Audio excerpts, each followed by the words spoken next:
Assalamualaikum warahmatullahi wabarakatuh. Baik teman-teman, berhubung karena banyaknya permintaan ya untuk diupdate juga B860H P5. Nah baik, di kesempatan kali ini saya update ya demi teman-teman. Malah saya senang sih sebenarnya jika ada yang request, berarti alhamdulillah ya firmware racikan saya eh, mungkin mantap digunakan. Saya sih berharapnya demikian teman-teman. Semoga amin ya rabbal alamin. Nah baik, di sini saya update untuk P5 ya, menggunakan OC only 21 sama seperti update sebelumnya, dan tentunya juga OpenWRT-nya sudah versi 21.02.6 stable yang terbaru saat ini dikeluarkan oleh official teman-teman. Nah, tentunya karena masih firmware 21, maka firewall-nya juga masih firewall 3. Nah, di sini masih sama seperti STB-STB lain, teman-teman. Ada routes, kemudian ada sistem lognya seperti ini. Nah, jika menemukan log seperti ini memang ingin saya jelaskan juga.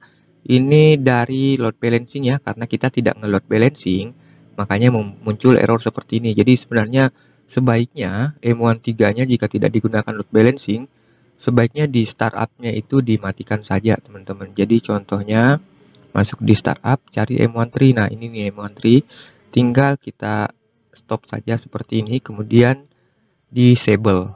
Nah jadi seperti itu ya teman-teman, saya sarankannya sih seperti itu. Nah kemudian kita lanjut di status net monitor. Nah di net monitor ada yang berubah juga teman-teman. Jika sebelumnya ada bandwidth HD, sekarang saya bandwidth HD sudah saya lepas ya, jadi saya gantikan dengan connection saja. Namun ini sifatnya tidak menyimpan permanen teman-teman, ini hanya melihat penggunaan sesaat dari klien ya. Jadi ini sama mirip-mirip ya dengan yang ada di YACD yang di tab connection itu. Nah seperti ini teman-teman. Nah oke, kita lanjut. Di sini tentunya masih saya ikutkan ya, sertakan rilis RAM. Kemudian selanjutnya proses. Nah di bagian sistem mudah-mudahan juga clocknya sudah normal ya teman-teman, soalnya di sini saya sudah tambahkan NTP server untuk Indonesia juga. Untuk ID ya, mudah-mudahan juga sudah normal. Kemudian bagian administration sama seperti biasa, passwordnya adalah Indonesia teman-teman. Nah kita pindah ke bagian software. Nah untuk bagian startupnya semua running ya, kecuali M13 yang barusan saya disable. Kemudian di local startup hanya ada satu teman-teman, karena ini adalah untuk mengaktifkan kedipan atau internet LED monitor ya. Nah di P5 itu sebenarnya jika ada internet akan berkedip berwarna orange, karena LED warna merahnya tidak bisa di off teman-teman. Dia on terus, dia tidak memakai GPIO. Jadi dia on terus, maka yang berkedip itu lampu hijau, tapi jika berkedip maka akan bercampur dan berubah menjadi warna orange. Akan tetapi jika tidak ada internet, itu tidak akan berkedip warna hijaunya dan lampu merahnya nyala terus ya. Tapi ada yang berkedip sebenarnya, yaitu di input SPDIF yang ada di belakang teman-teman. Jadi ada lubang di belakang itu, sebenarnya ada LED-nya di situ ya. Itu LED SPDIF audio sebenarnya. Itu berkedip di dalam teman-teman. Jadi kalau mau dimodifikasi di apa sampulnya apa kotaknya itu dibuka, kemudian dilepas yang item-itemnya apanya sih ya, itu dilepas, maka LED-nya akan terang kelihatan teman-teman. Nah di schedule task sama seperti biasanya, ada FreeSH dan PNSTATI. FreeSH ini sama dengan rilis RAM ya, tapi berjalannya tiap 1 jam di background. Dan yang 5 menit tiap dan PNSTATI SH ini berjalannya 5 menit ya di background tiap 5 menit. Ini untuk mengupdate informasi yang ada di net monitor teman-teman. Nah seperti ini, mengupdate tiap 5 menit. Nah baik, kita lanjut di sistem ya. Tadi sistem schedule mount point tetap ya teman-teman, namun mount pointnya itu sudah otomatis. Jadi begitu colokin hard disk lain atau SSD atau HDD, itu langsung kedetek dan memberikan alamat tersendiri secara otomatis. Misalnya dep SDA1, dep SDA2. dan seterusnya. Seperti itu ya teman-teman, otomatis. Jadi sudah tidak lagi repot-repot harus mounting manual.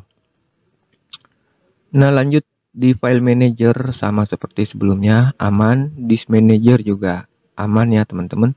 Ini disk manajernya sudah yang terbaru dan support dengan RAID level, yaitu RAID 5.